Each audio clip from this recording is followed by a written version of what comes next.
সূরাতুল ফাতিহা সই শুদ্ধ করে তেলাওয়াত করুন আর শশার মধ্যে ফু দেন। আমি যে নিয়মে বলে দেব, বাসা বাড়িতে বসে বসে সে আমলটি করে আপনি নিয়মিত শশাগুলো খান। সূরা ফাতিহা তেলাওয়াত করে নিয়ম অনুযায়ী শশার মধ্যে ফু দিবেন আর সেই শশাগুলো নিয়মিত খাবেন।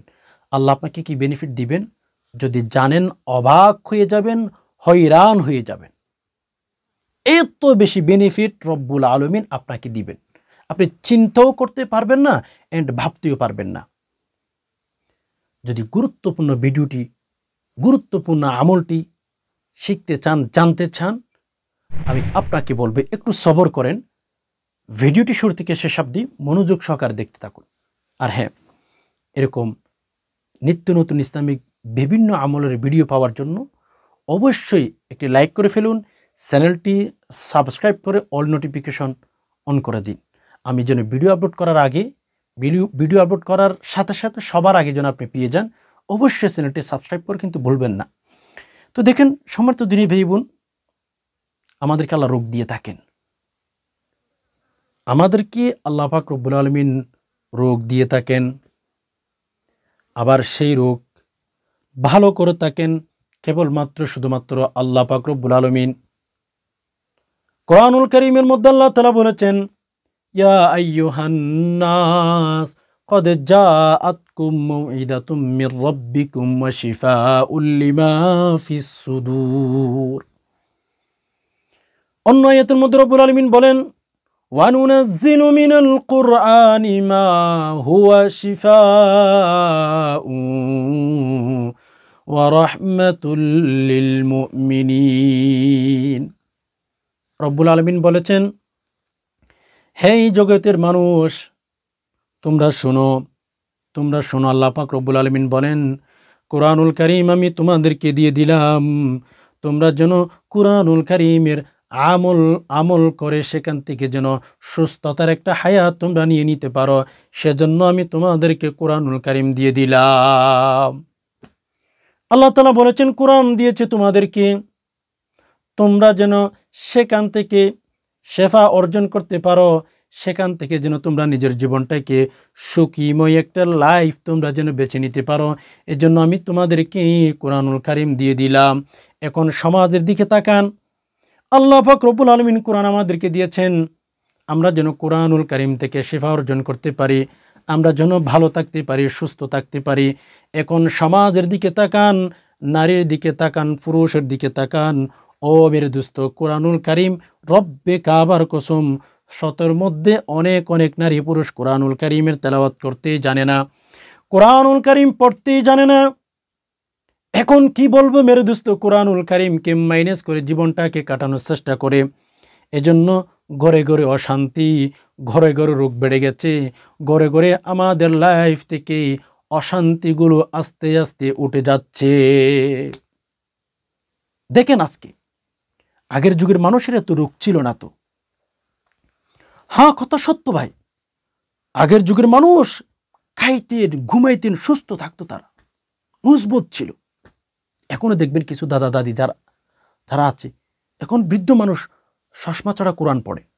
এখন চোখের পাওয়ার অনেক ভালো, স্বাস্থ্য অনেক ভালো, জ্ঞান শক্তি অনেক ভালো। এখনো কেন জানেন?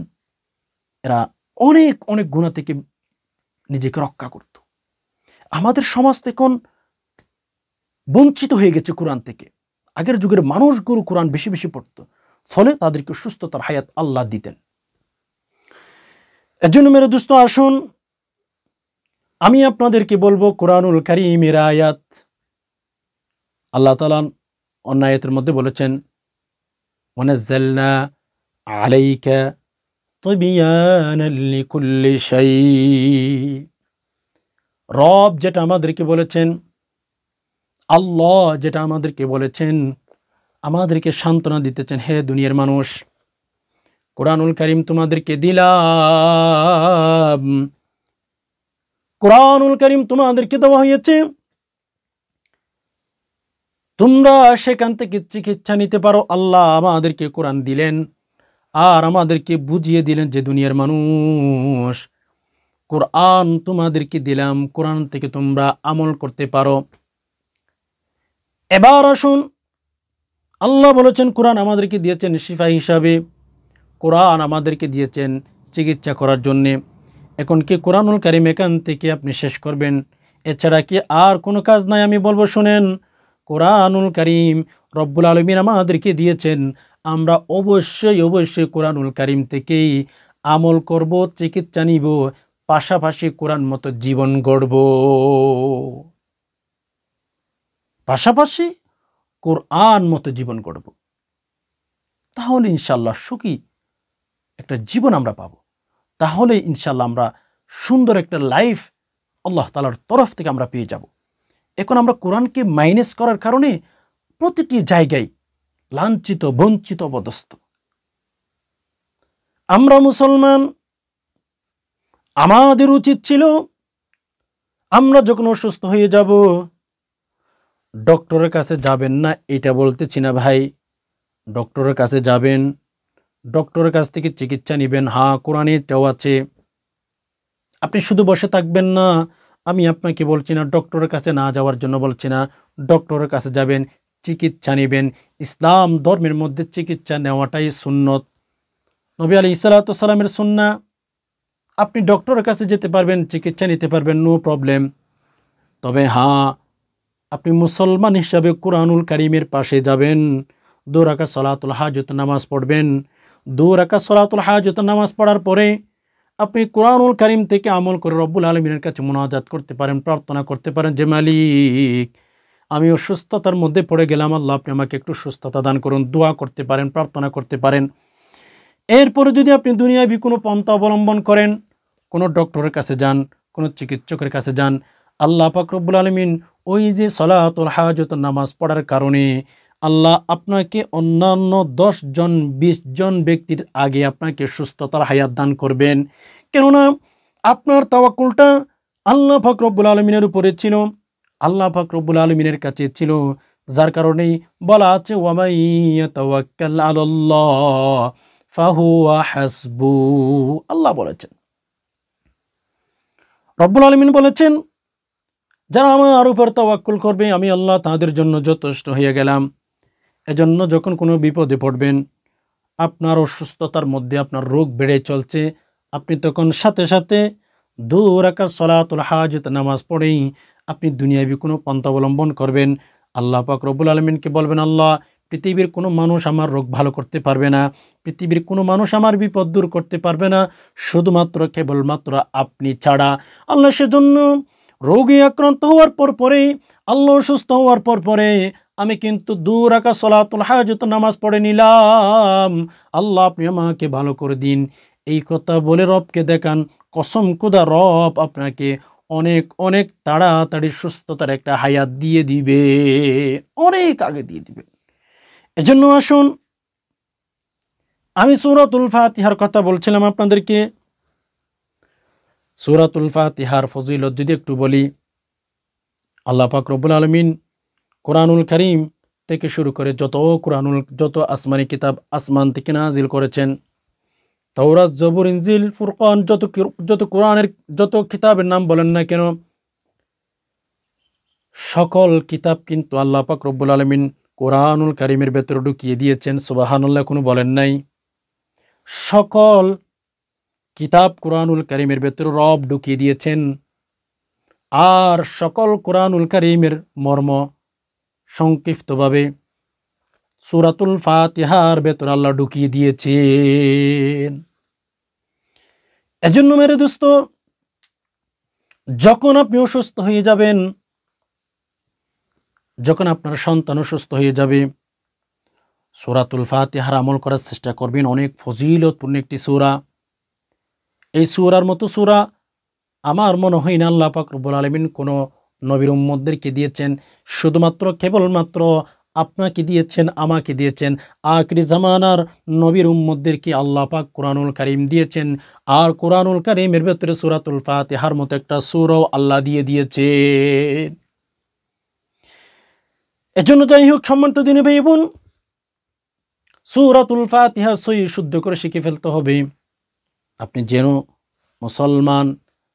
যেন মুসলমান হিসাবে রবের কাছে উঠতে পারেন, আপনি প্রথম নম্বরে সূরা ফাতিহা সহি শুদ্ধ করে শিখে ফেলবেন। কেননা সমাজের মধ্যে অনেক নারী পুরুষ আছে, জীবন কাটাচ্ছে, হায়াত কাটাচ্ছে, লেকিন সূরাতুল ফাতিহা সহি শুদ্ধ করে পড়তে পারে না। এইরকম নারী পুরুষের সংখ্যা কিন্তু কম নাই, অনেক অনেক বেশি, অনেক বেশি আছে। মেরে দোস্ত, সূরাতুল ফাতিহা আমার সাথে আগে 2-1 বার রিপিট করে শিখে ফেলুন। এরপর ইনশাল্লাহ আমরা কিভাবে আমল করব সেই বিষয়টা ক্লিয়ার করার চেষ্টা করব। সূরাতুল ফাতিহা সহি শুদ্ধ করে শিখতে হবে, কেননা ভুলে ভরা উচ্চারণ, নামাজ হচ্ছে না, কোনো আমল করলে আমলও আপনার বেনিফিট পাবেন না ইনশাল্লাহ। কেননা আল্লাহ যদি চান দিতেও পারে, আল্লাহ যদি নাও চান আপনাকে কোনো বেনিফিট নাও দিবে। তবে সহি শুদ্ধ করে শিখে আমল করার চেষ্টা করবেন। সম্মানিত দিনী ভাই বোন, স্ক্রিন লক্ষ্য করুন, আমি কিভাবে তেলাওয়াত করে দিতেছি একটু খেয়াল করুন।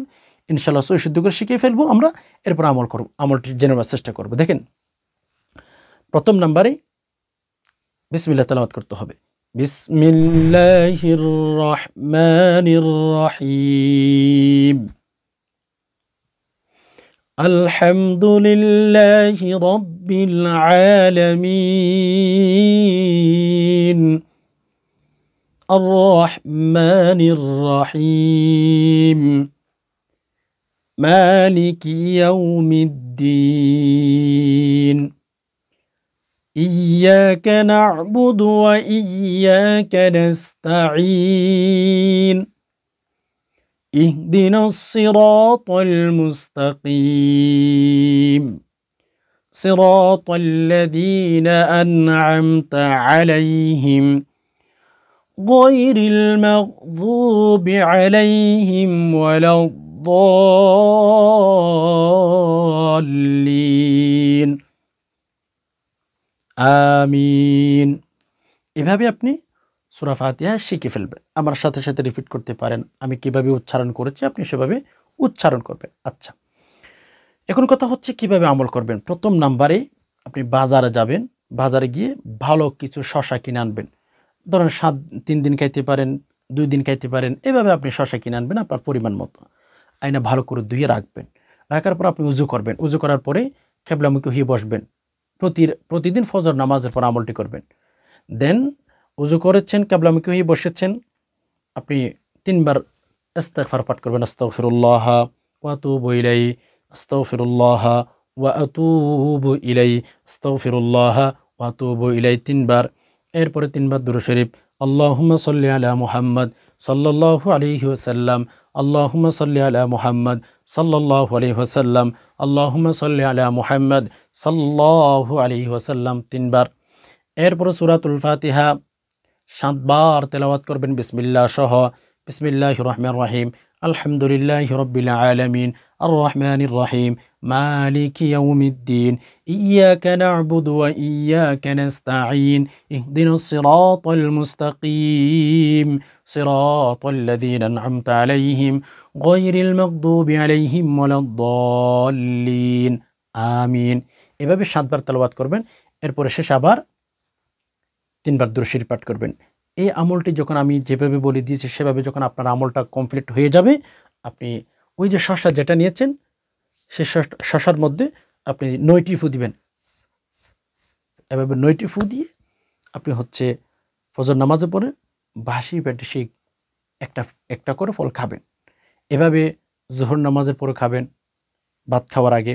এরপর হচ্ছে যখন আপনি এশারের নামাজ পড়বেন, এশারের আগে পরে যখন ভাত খাবেন, এশারের পরে আগে যখন আপনি ভাত খাবেন, ভাত খাওয়ার আগে আমলটি করবেন। এভাবে ইনশাআল্লাহ যদি 7 দিন, 3 দিন, 5 দিন, 21 দিন আমলটি করতে পারেন, আপনার কি উপকার হবে জানেন? এই যে বিভিন্ন সময় দেখা যাচ্ছে আপনার কিডনির মধ্যে পাথর হয়েছে, পেটের মধ্যে বিভিন্ন জায়গার মধ্যে পাথর ধরা পড়েছে, আমলটি যদি করেন ইনশাআল্লাহ আল্লাহ তাআলা কোরআনুল কারীমের বরকতে আপনাকে সকল প্রকার পাথরের সমস্যা বলেন, কিডনির মধ্যে অনেক সময় দেখা যাচ্ছে পাথর হয়ে যাচ্ছে, পেশাবের জ্বালা যন্ত্রণা থাকে, ইনশাআল্লাহ আমলটি করবেন, আল্লাহ তাআলা আপনাকে ভালো করে দিবেন। আশা করি বিষয়টি বুঝতে পেরেছেন। আল্লাহ তাআলার কাছে দোয়া করি, আল্লাহ এখনো পর্যন্ত যে সমস্ত ভাই বোন ভিডিওটি সবর করে শেষ পর্যন্ত দেখেছেন, আল্লাহ সবাইকে শান্তিতে রাখুন, আল্লাহ অশান্তিগুলো দূর করে দিন, আল্লাহ স্বামী স্ত্রীর মহব্বত ভালোবাসা বৃদ্ধি করে দিন, আল্লাহ সকল প্রকার রোগ থেকে আপনি আমাদেরকে হেফাজত করুন। আমিন। হাদা মা ইনদি ওয়াল ইলমি, আল্লাহ আলাইহি তাওয়াক্কালতু ওয়া ইলাইহি উনীব। আসসালামু আলাইকুম ওয়া রাহমাতুল্লাহি ওয়া বারাকাতুহু।